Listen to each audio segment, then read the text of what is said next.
After rescuing his people from slavery in Egypt and bringing them through the Red Sea,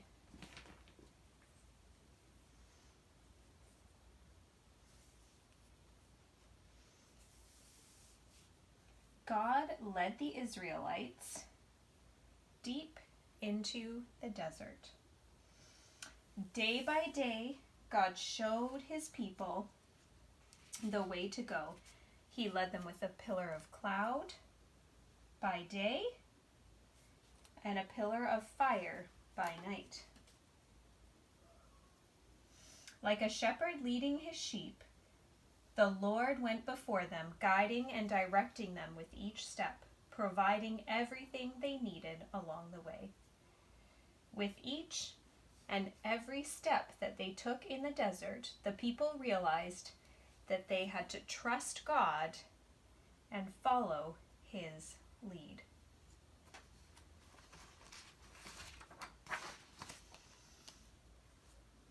After about a year of teaching his people how to live as God's people, God decided that it was finally time to bring his people into the land that he had promised them. The Lord, it's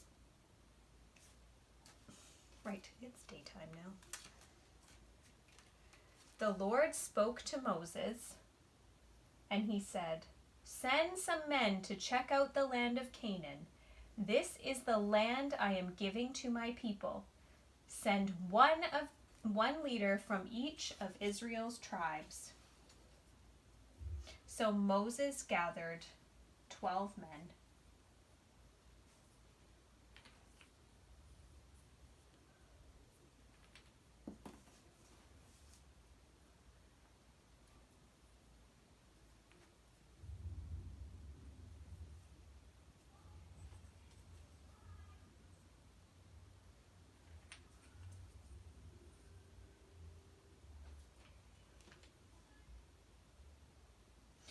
And he said to them, "Go into Canaan, see what the land is like. We want to know everything about the land and the people and the towns, and do your best to bring back some of the fruit of the land." And so for 40 days, the men went up and secretly checked out the land.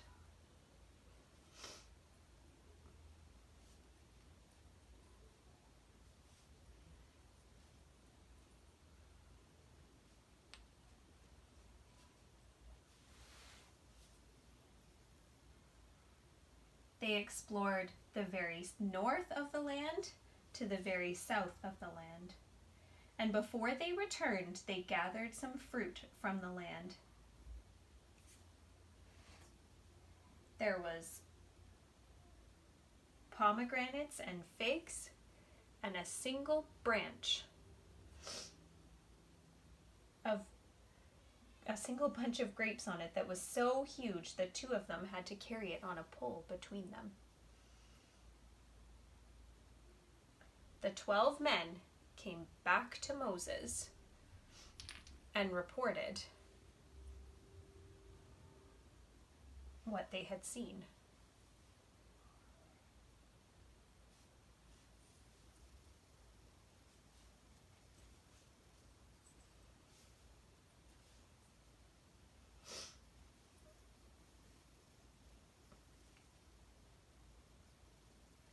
We saw the land and it was amazing.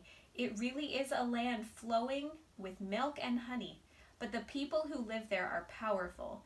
Their cities have high walls around them and are very large. Then Caleb, one of the 12, said, "We should go up and take the land God is giving us. We can certainly do it." But the other men said, "Are you kidding? We can't attack those people. They are stronger and bigger than we are. There is no way we can can do it." Others in the camp began to grumble and complain too. "This is terrible! Why is the Lord bringing us this land? We're going to be killed. Our enemies are too strong. They will capture us.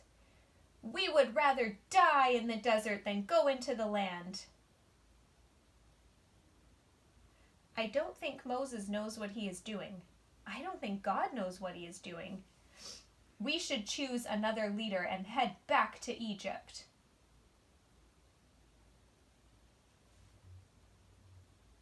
But Caleb and Joshua spoke out in faith, and they said, "The Lord is leading us. Trust him. He will give us this land just like he promised. Don't be afraid and rebel against the Lord." But no one listened.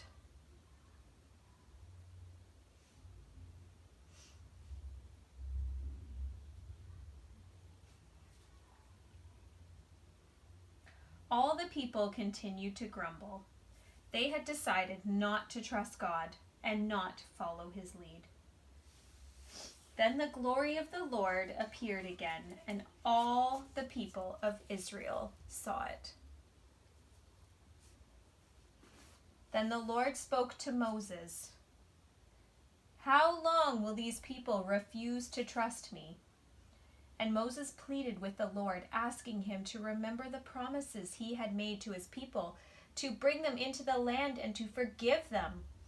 And the Lord, who is slow to anger and full of love, replied, "I have forgiven them just as you asked, but these people who did not trust me, even after all the good things I have done for them, they will not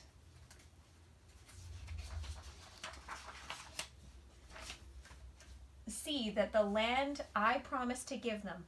All of them will wander in the desert for 40 years and die in the desert just as they wish. But I will keep my promise to give this land to their children, and Caleb and Joshua will also enter the land.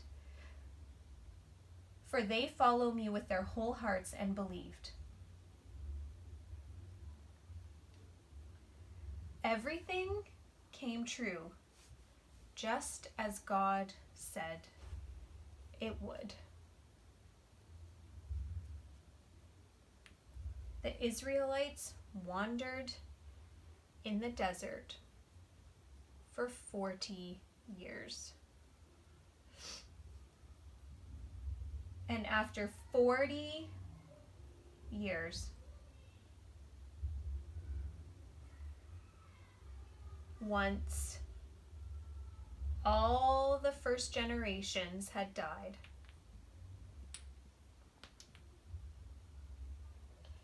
Joshua and Caleb, the next generation, entered the promised land just as God had promised.